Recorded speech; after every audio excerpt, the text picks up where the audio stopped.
mostly we're going to be using the running stitch or the dolphin stitch, which is what I call it when I teach children. And for these purposes today, this is denim. It has a little bit of stretch, but it's nice and dark for contrast. I'm going to call this white side the wrong side and this darker side the right side. So we're going to come up from the bottom and we're going to leave our knot on the wrong side. And so your basic running stitch is just going down and up and down and up.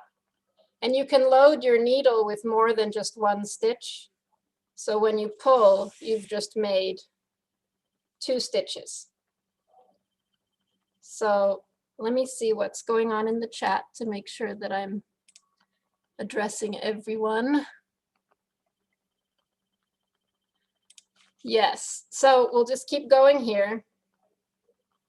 And I want to introduce, if I want to direct your attention later, you can go down a rabbit hole on YouTube or somewhere else on Sashiko Embroidery, Sashiko. And there's an amazing artist, and his channel is sashi.co, sashi.co. And he's a wonderful Sashiko embroidery artist from Japan. And he really talks about the origins and its contemporary applications and cultural appropriation versus appreciation. And he's really a great resource. So this is the basic stitch in that, as well as what we're going to do today. So if you wanted to, now that you have a row of your running stitches, you could come back and cross over each one. And after you come back down and cross each one, you would end up with something like this. And so one way to do this is that you make a patch, and that's the patch that you're going to apply to your garment. Or you can just sew directly onto whatever is broken. So for example, I have this pair of jeans and there's this tiny little rip right next to the crotch. And I don't necessarily want a big, huge patch right there just because of its location. So what I'm going to do with this is I'm going to put a little piece of denim or something on the back to reinforce it. So that's a good idea to do when something is threadbare, is you start with getting a square of cloth. And I'm going to just cut this thread that I was just using. And now I can decide what kind of mending is most appropriate and logical for this location. So to me, I think it looks like I should almost, because cloth is woven in this case. I'll show you later some mending with some knits, but for now I'm talking about woven cloth. And a loom has its, warp threads, which are the threads that go away from you, and it has its weft, which is on the shuttle that you go back and forth, back and forth. So if I can basically see my warp threads, it looks to me like the weft came undone. So then I can decide to make my little needle a tiny little shuttle that's going to reweave my cloth. And I am using white because I think it will look beautiful and I want to be able to see it. So you have to then identify what I'm going to do is actually make stronger. So I'm going to come from the wrong side, from my reinforced piece back here. Whoops. And I'm going to build my warp. I'm going to warp my crotch. And I'm going to go up.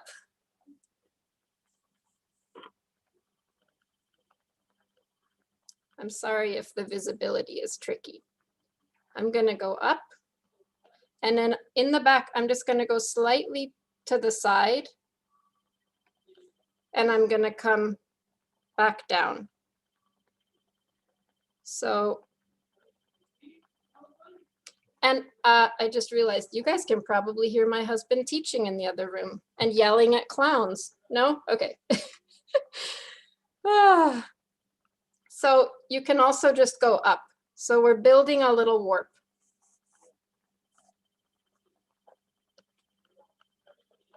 And now I'm coming back down. And you have to go just beyond where the tear originates. Don't try to stab into the tear. You want to go to where the cloth is still strong. And remember, you can add your videos if you want to show what you're doing or have specific questions. So this is just one of the many ways. So I'm going to reweave. So now that I've made my warp, let's see, I should slow down a little bit. Do you see my 4 strings? My threads? So I'm going to actually use my needle to go over the first, under the second, over the third, and under the fourth, and then I'm going to pull.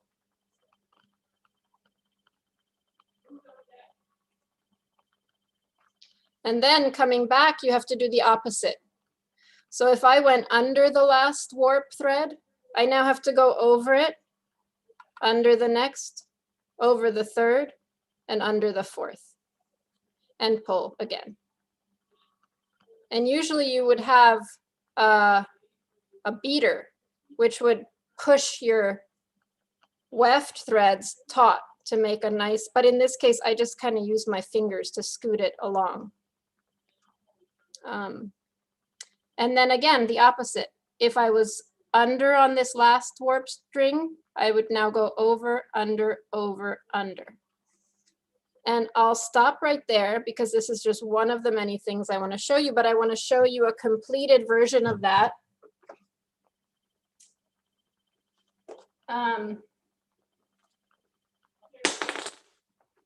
If I can find it.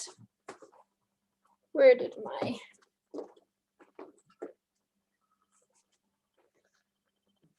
Oh no.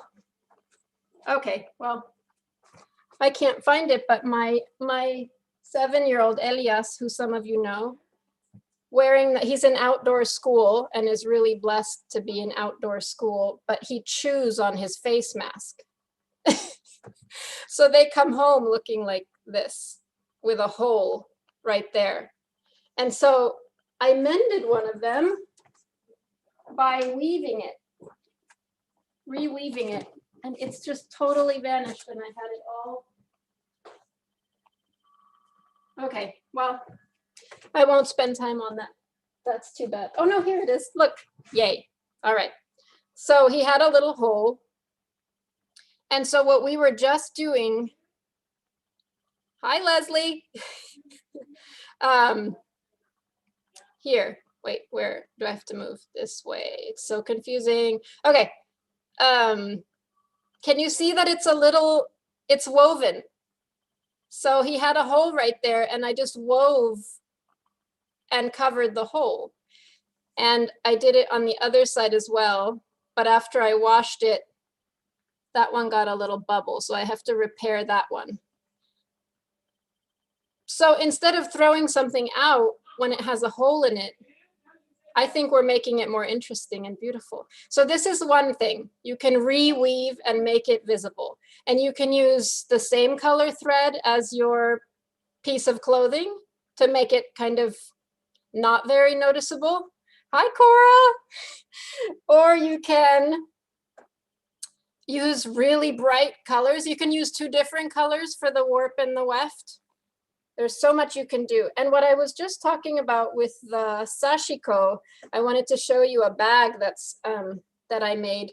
This is completed Sashiko Embroidery. And what you can do, which I just discovered, is buy any, or this is an old sheet, for example, and it's polka dot fabric. And so you use the polka dots as your guide. So I chose to go into one of the polka dots and down the other one, and that becomes your grid, so you end up making a symmetrical piece.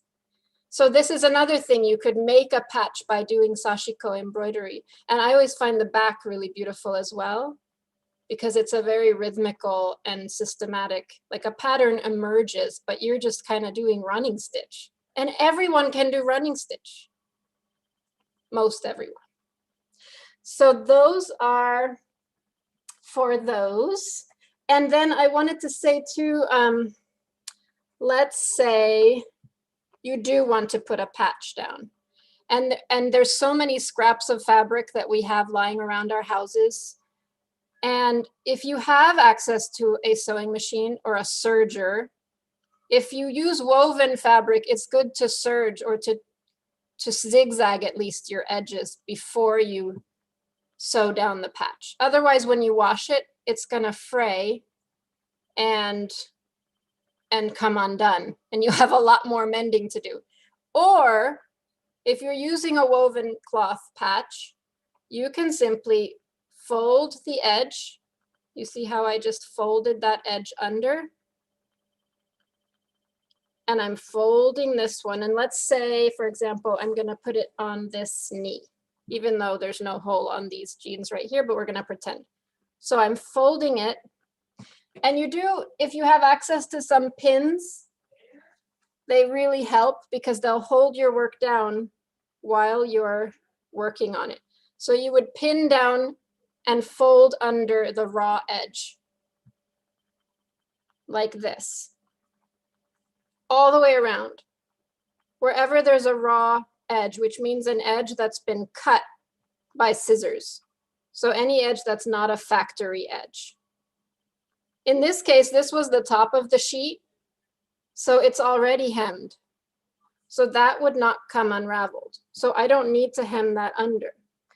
And another really great tool for doing this is an embroidery hoop. So these they sell in craft stores or sewing stores. And it's 2 hoops, 2 rings, and they come in all sizes. And for things like repairing jeans and clothing, the tiny ones are great. But one way I found was to just use a ring of a jar and a rubber band that comes around broccoli. So what you would do in that case is I would go inside of my pant leg, showing you on my hand camera here. I'll go inside my pant leg and put the ring in there. Then I would come above it and I would put that broccoli rubber band around it. An embroidery hoop is ideal, but if you don't have one and you want to work on a taut surface, this is the way to do it. Without spending any money or buying more stuff just so we can repair something, because we're trying to be ecological. So what this does is it just gives you the tension and the freedom to make your stitching much easier. And then eventually you always have to move your hoop because you're coming to a different section of your cloth. So let's say we're ready to sew this patch on. What I like to do once I've folded the edges under and pinned is to tack it down all the way around the perimeter of the patch. And that then frees you up afterwards to go in and do the stitching. So what I did on, so you can use the patch as your canvas and freestyle whatever design you want. With this patch of Elias's, my son's pants, there was already a pattern on the fabric that's kind of spirally. It's sort of like spirally, not spirally. It's going in and out and moving upwards like waves. And so I just, with my running stitch, I just followed that all the way. And I thought that had a really beautiful effect. I'm gonna pause just in case there are any questions or if anyone wants to share their video to show me what they're working on so I can more specifically tailor what I'm, no pun intended, tailor what I'm talking about. Oh, okay, Jackie. What's that red bit on my wrist? That's a leather bracelet that my sister's friend makes in Taos, New Mexico. Jackie, do you have a question? Unmute. Yes, I do. Oh wait, my internet is unstable, but that's because there's so many people here using the Yeah, internet. So I have this. How far outside the little mouth here that's a do I great want to go question. with my material? Thanks. So, yeah. So here, okay, and here's another thing. When you have a tear, you can either have your fabric showing from the underside Oh, that's even or sitting on top like a patch. underside. So that depends. It's like, what do you, so now play with it, put the patch underneath and let's look at it. But generally, I would say not to come in any closer than an inch all the way around the hole. Okay. Just because the fabric closest to the hole is weakened. So yeah, play around with that. Any thoughts on mending tears in thin cotton or lining, for example, shirts? Are we talking woven or knit? Knit is like t-shirt material, jersey. So woven, okay. Yeah, so there are some fabrics that once they start to tear, it's really tragic, like old silk, because there's not much. So let's say we have old silk or really old frail linen or cotton. We want to make sure our needle is really thin and that our thread is really thin. And what I would suggest is getting a fusible, which is a kind of fabric that you iron on. So I would get a fusible cloth from a fabric store and cut the size that's about an inch larger all the way around than the tear itself. From the inside, I would iron it on, and then you've stabilized your cloth and your tear. So as you get going and get creative, you're not gonna cause more damage.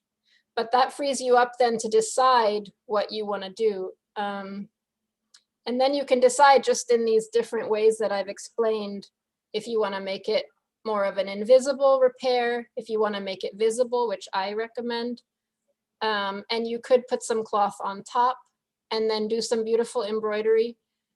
And so I've just showed you running stitch, but I wanna also make sure that you go down the embroidery stitch rabbit hole, because there are so many embroidery stitches. I just, I had this ball out because this ball for the most part has chain stitch on it. And I think I have some satin stitch, which is where you're just trying to fill space. So this is going back and forth, back and forth, back and forth in a very dense way, and it fills space really nicely. If you had a really thin, fragile cloth, though, I wouldn't do that because then you're piercing more and more holes than you maybe need to. These little bumps that are the oranges on the orange tree here are called French knots. There's one called stem stitch. I'm not seeing one here, but so anyway, I recommend going on YouTube and looking up different embroidery stitches, but you can do a lot just with running stitch or dolphin stitch. So did that help, Jenny? And Joan, I can get you one of these bracelets if you like it. Okay, good, Jenny, I'm glad. So I'm gonna move on to talking about knits, because sometimes we can repair something like jeans. Jeans break a lot at the knee, that's why. But also it's like cool now to, and not just now, it's been cool forever to have different sizes of rips in jeans. It's an ongoing trend. But if you were to use something like this, was my daughter's skirt that was really long. And so she cut some of it off. And of course I saved it. My mountain of scraps is is getting embarrassing. But I'll show you why you should not throw away scraps, or at least just say, okay, this bin is allowed to be full. And once it's full, then you start finding other ways. So this is stretchy fabric. Anything that's stretchy is called knit. Because just like when we knit with 2 needles, this is knitted by machines. So when you use knit fabric, I'm gonna get my scissors, cut a little square. You don't have to fold under the edges. So in a way, it's ideal to use knit because you don't have to treat the edges. It just doesn't come unraveled.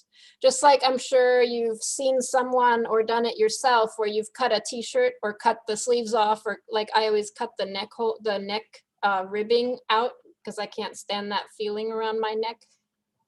And so this is a knit patch. And if you were to put this on your jeans, you would not have to fold under the edges. And then you could, so I'm going to show you one more stitch, which is a really good one for when you're just tacking down your patch before you start to do your decorative stitching.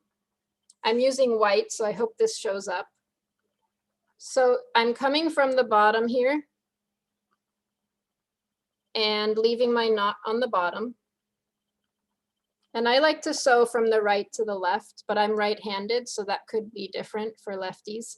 I'm going to show you a whip stitch. So the whip stitch whips from the cloth to what you're sewing it to and comes back. It whips, so it goes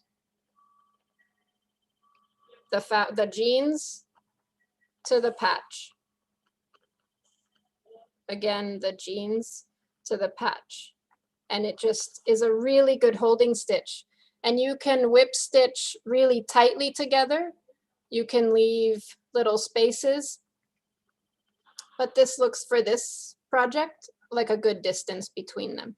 And once you go all the way around the perimeter, then your patch is held on. And then you can start doing your, if you want to do the X's or whatever, you can basically draw with embroidery floss. It's another medium to get creative. You can make a little animal. You can do whatever you want. So that's a knit patch on woven cloth. You could also do knit patch on knit fabric. Or if you actually literally have a knitted sweater, which I know everyone gets holes in their sweaters, hopefully not from moths. But so this sweater of mine had a tear near the armpit. And I did what you just saw when I showed you the satin stitch, which is a filler. But in this case, you would use a yarn needle. So when you're sewing up a sweater or wool, you want to use a yarn needle, which looks like this, and it's dull on the end, and the eye is larger to accommodate the yarn. So luckily for this webinar, I have another hole just like it on the other side. So I'm gonna, and so yeah, we've maybe heard of darning, when we're darning socks and people put an egg, a wooden egg inside. And that's just sort of serving the purpose of, here, I'll use my embroidered ball, of keeping it flat and open so you can see what you're doing. So I have another hole here. Actually, I'm going to get a different ball so you can see. I just taught embroidery to some 4th graders. And this is a really fun project. These, I don't know about your grocery outlet up there, but our grocery outlet has 100% woolen dryer balls for pretty cheap. It comes in a whole box, and these are really fun. I really recommend just having one of these by your desk. So for all your Zoom calls, these can turn into these. It's just like one stitch after the next. So this is really meditative. and calming if you don't have like hand issues or, you know, eyesight issues. But so anyway, I'm going to use this ball as my darning egg so that you can see the contrast for what I'm going to do here. So for this one, I'm not going to do the satin stitch. I think I'm going to actually try to reweave it. So I'm gonna, the other option to making a knot in your thread is to do a locking stitch. So you go in the bottom of where you're gonna be working once and through the same exact place twice. And when it's just a little loop, before you pull it snug, you come through the loop. So it's like the loop is a lock and your needle becomes a key. And now it's not going anywhere. It's anchored. Let me see what's in the chat here real quick. Yeah, a hard surface is good as well for darning. Yeah, because you could accidentally sew this woolen ball. Totally. I'm going to be really careful. But that is traditionally what's used for darning socks, is a wooden egg. Speaking of darning socks, one of the guests, Jenny Council, she said that she'd love to show you her darn socks. Oh, I'd love to see them. She said that she didn't think anyone else would like them until today. Oh, yeah, we will appreciate good mending. Yeah, let's see it. Let's see it. See it now. All right, Jenny, I'm gonna upgrade you so that we can see. Okay. I just sent the request. Hi, Jenny. There she is. Okay. Oh, great. I'm going to ask you to unmute, Jenny. And I'll pin you so we can all check out your socks. They're my socks. Oh. So I picked up this wool because I wanted it for a wrist rest for my keyboard because it was really cheap. But then I get holes in my socks and I hate throwing them away, or I don't throw them away. I put them in a drawer and then I end up with loose socks. So I don't know very much, but I do know how to darn. So I just tried it with the colored wool and I was really happy. They make me very happy, actually. But I just thought they look were incredible. fun and silly. It's like an acrylic yarn on a cotton sock, right? Yes, that's right. Oh, I'm sorry. Someone can't see your video, but it's a beautiful brown pair of cotton socks that look really cozy with multicolored acrylic yarn that has, and darning is weaving. So she has essentially woven on a knit cloth and it's beautiful. And because it was multicolored, it came out very random and that was fun too. Yeah, and if they get another hole, then, eventually they'll be like the multicolored dream socks. Thanks. Oh, the darn socks. That's what we're looking at. Yeah. So I'm responding to the chat here.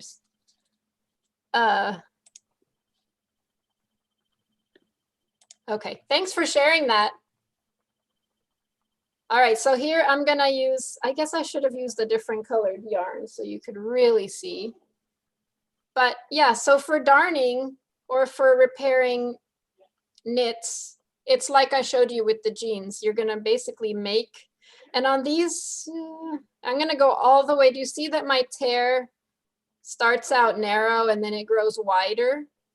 So I'm actually gonna go from the smallest point and I'm gonna weave all the way to the, I'm gonna go to the widest place, but at the top. So here's one warp thread basically, and then come back down and then up. And I'm going to keep going until I've covered the hole.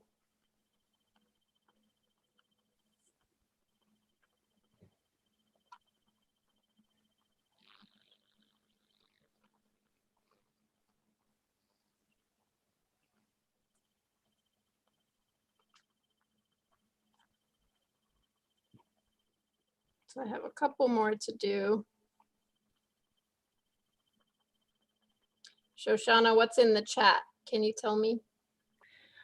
We were just trying to figure out what was going on with the socks. It seemed like Oh. not everyone could see them. Oh, maybe Disappoint- just the panelists could see them.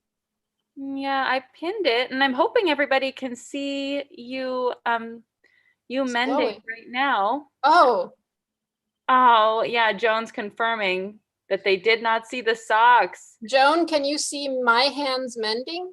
I hope so. Oh, Okay, good. you could see it. Huh. Okay, they can see you. They can see you mending. Okay, otherwise I would look like a crazy person. Oh, no, you don't look like a crazy person. And we might have to have Jenny come back and show her socks. Yeah. That's sad. Why did that happen? And all right, well, now again, I've created a little loom on top of my hole. And so I love it when mending, you know, actually becomes weaving. And weaving with a dull needle like this one, a yarn needle, is really much easier than what I was showing you earlier on the patch by the crotch with the sharp needle, because it tries to catch the the fabric. Hi, David. So you're going to go over the first warp thread and under the next, and over and under and over and under. And then the opposite when you're coming back. And it'll make a really beautiful woven patch on top of your hole. And if you want to, you can actually sew down so that it sticks. So anyway, that I didn't push it up yet. I didn't beat it. So if I went on and on, that would eventually cover this hole. So that's another thing. And then I wanted to show you something. I have to check the time. It's 12:38. Oh, okay. Attach the woven. No, I'm actually weaving the patch directly onto the sweater, Rebecca. And you have to kind of anchor each time before you go across and start weaving, you anchor it.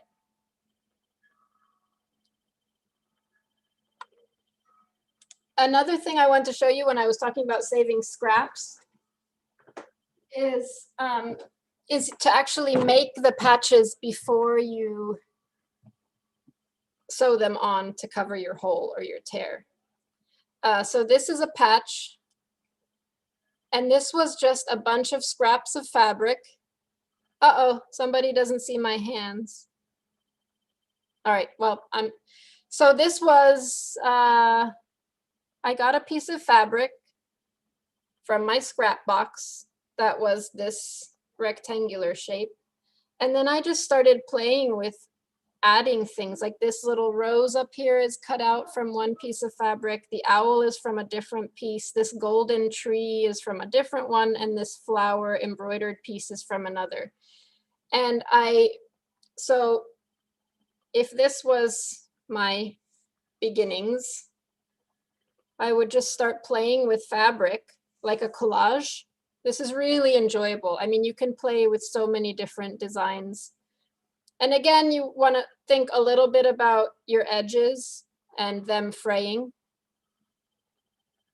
So you could fold them under, and then you could use pins to hold down your collage.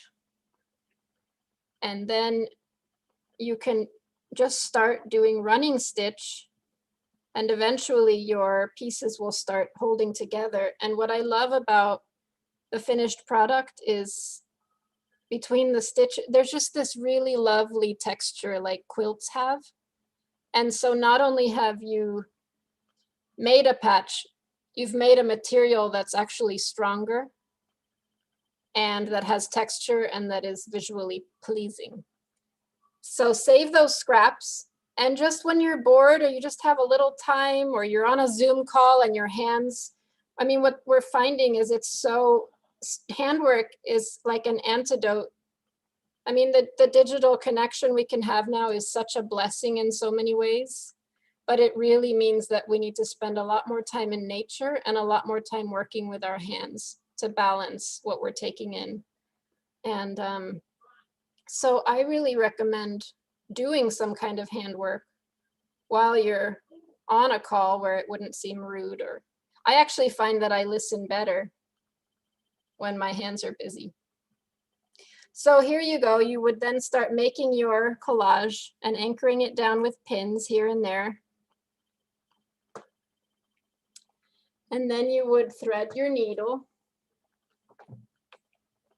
And you would just start doing a running stitch all over it until it starts to be anchored down. And tucking these kinds of, and you could back it, you could put a whole different piece of fabric on the back so that it's even stronger. This could be a bookmark. It could be a patch that's going to go on something. It could even get framed and put on the wall. Maybe not my little, this will definitely be a patch for my son's knees. But so I wanted to open it up to any questions or any just sharing related to patching and mending and what it means to you and what you're working on or anything. And I can read the chat if it comes in that way. Or if anyone, and Laura, you were working on a costume if you need any specific advice.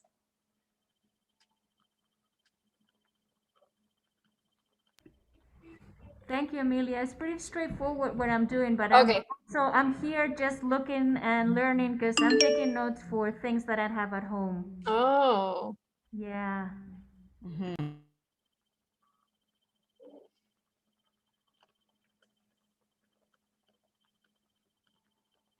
I mean, and then, you know, if you have a sewing machine, there's different kinds of repairs that we can get into. Oh, someone's recommending a book in the chat called Mend, a refashioning manual and manifesto. Yeah, there's amazing things happening right now with just ecological fashion movement and good mindfulness around this, because it really, we have so much even when we think we don't. And we really should use the things we have before getting new stuff. And the, you know, fast fashion and the clothing getting cheaper and cheaper at the expense of the people barely making a living and, you know, sustaining harm and death while they're doing it. It's just, it's not the way to go. So we gotta work against it with things like this. I want to see what people are making. Is anyone making something that could tell Shoshanas they want to share their video? Oh no, someone hasn't seen the demo for 15 minutes. Well, oh, close a hole. Yeah, let's close a hole. Someone's asking how to close a hole in a sweater. And luckily this sweater has a third hole. So where did I see that? Here it is. Okay, this sweater has a hole right here. And so I still have my threaded needle. So what I would do to close it, just to close it and try to do invisible mending, I would turn it inside out. And I would do something called a ladder stitch. So first I would anchor, you know, here is this seam of the sweater itself. I would do a locking stitch right into that seam because I know that won't be visible from the other side. I go in once, and in the same hole I go twice. Oops, it pushed my tail through. Hold on, let me start over. I go in once, and I'm going in the same hole now, which leaves me with a loop, and that's my lock, and my needle is the key, and it goes in and locks the lock. So now it's anchored there. It's not going anywhere. So a ladder stitch, it's also called an invisible stitch, maybe even a zipper stitch as well. you go, I'm actually going to turn it this way because it seems like the tear happened that way. So I'm going to bring these edges, the raw edges that tore, to the inside. And I'm going to grab some from this side. This is the side of the hole that's closest to me. And I'm sewing from right to left. So that's the orientation of my seam. Now I'm going to the other side. Can you see that? I'm going to the other side, grabbing some, just a little, right to left, and then I'm pulling. And this tail wants to get in the way, so I'm going to just put it back in its place. And I'm going to come back to my side of the hole, go right to left, and I'm going to pull. And now when I pull,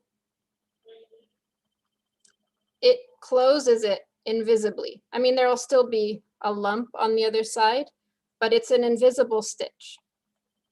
So now I was on this side last, my side, so now I'm going on the other side.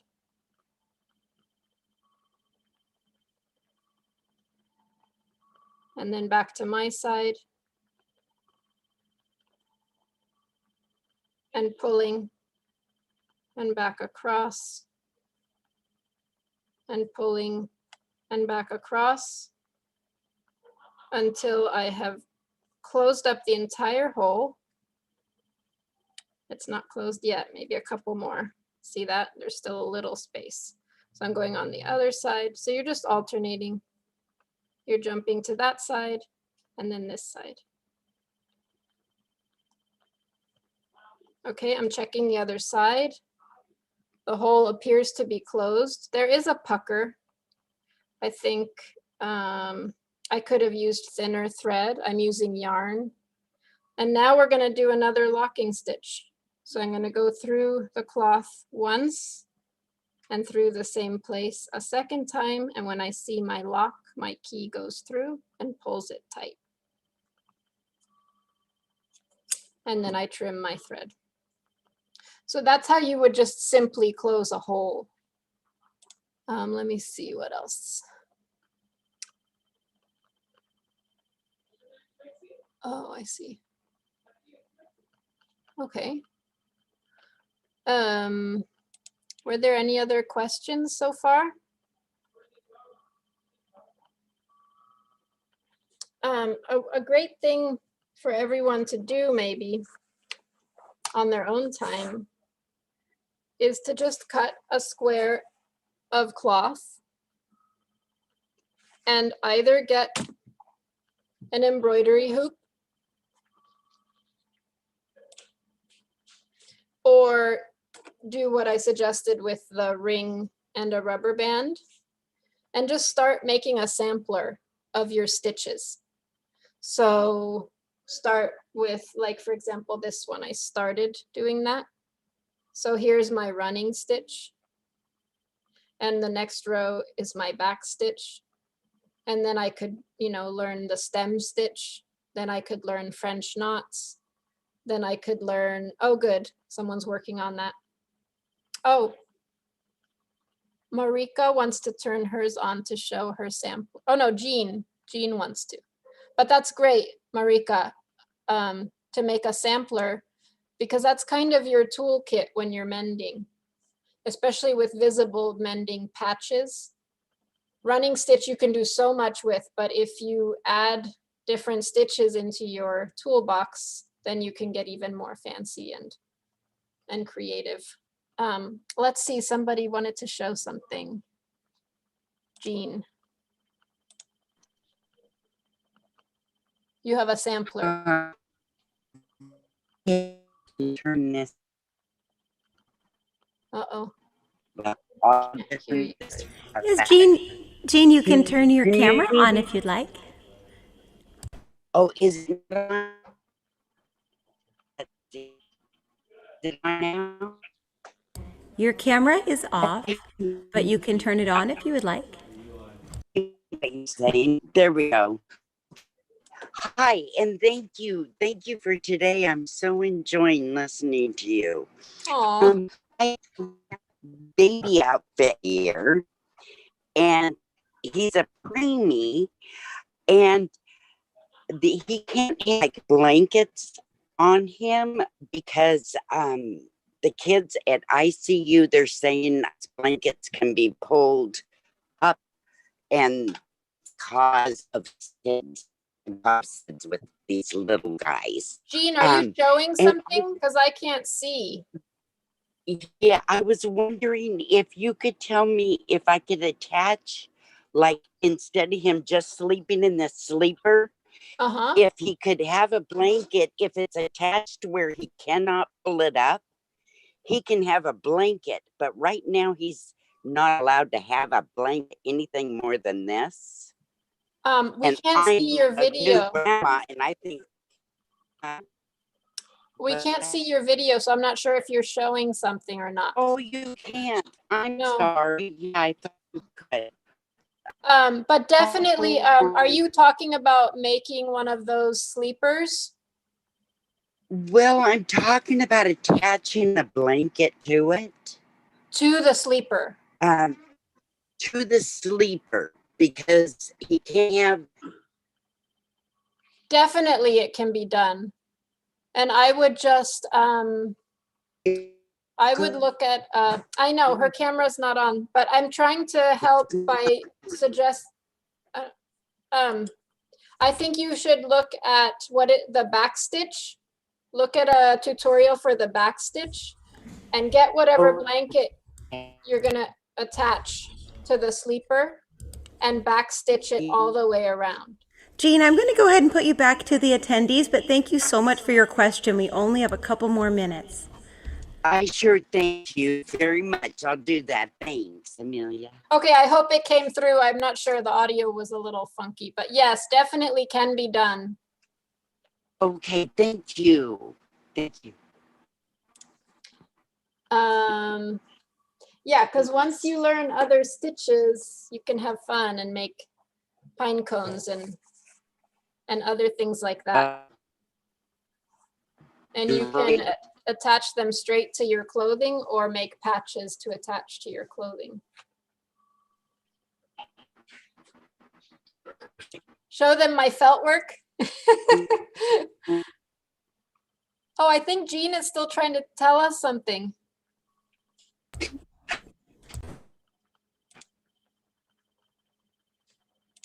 Jean's a little bit stuck. I'm sorry. Yeah. No, that's okay. All righty. Let's see. Yeah, I mean, you can take felt, you can take wool and agitate it with water and soap, and you can make patches. I mean, this I didn't make, but I had to wear it today because somebody made this and I found it in a thrift store.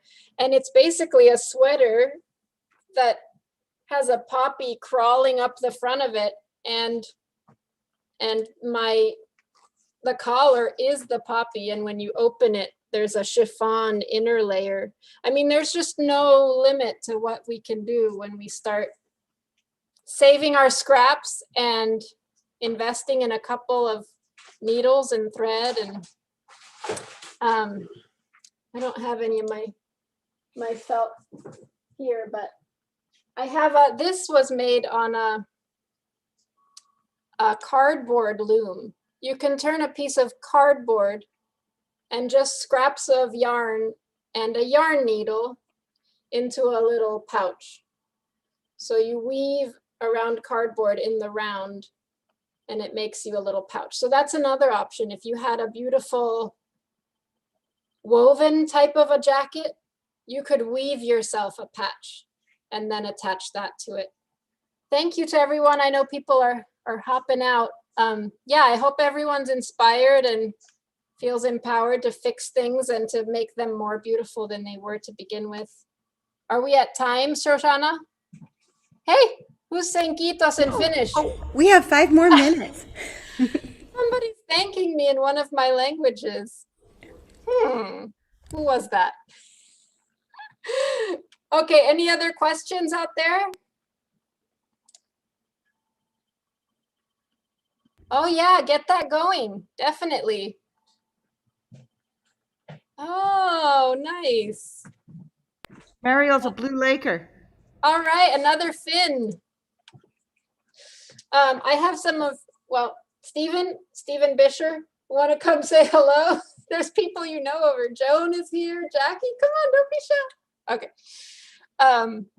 Yeah, so there's really no limit to what we can do. And I just hope you're all inspired. And I'm so inspired to be here. And this festival is amazing. And the lineup looks incredible. And I'm going to come to as much as I can. And I have a 1-minute dance on Friday in the 1-minute dance festival with another Del Arte alumni classmate of mine. So I just love what you're cooking up there. What was the lunch today?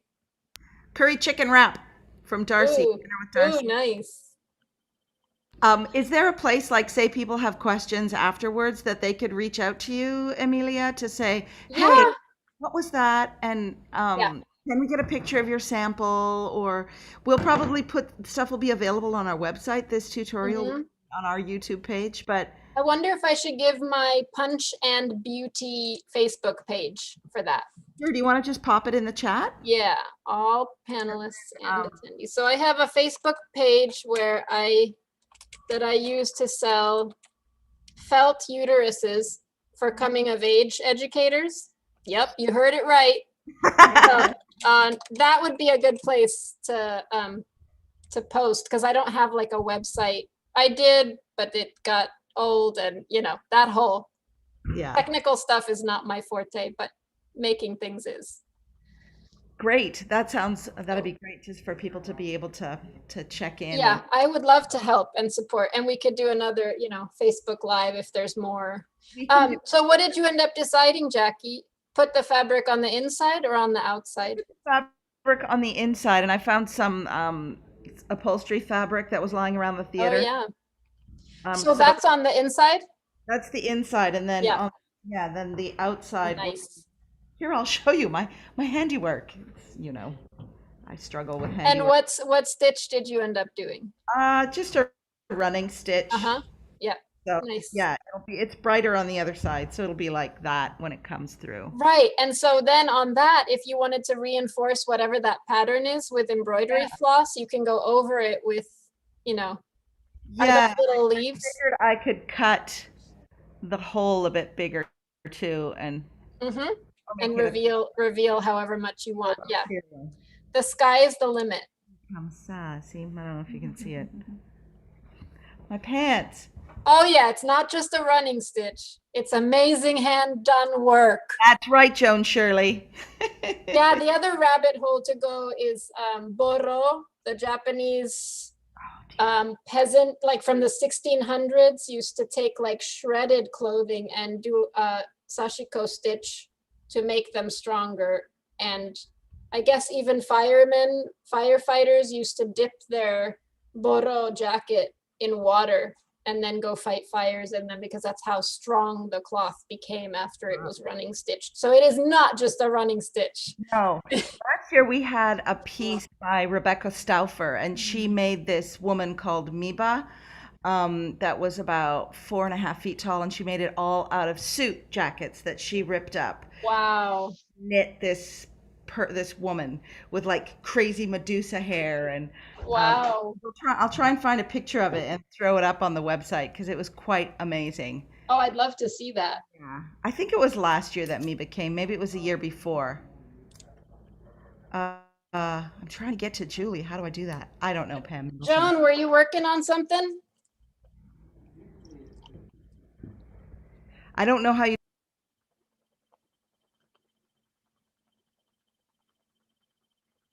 No, I meant here in the handwork time. I'm coming to your fireside chat.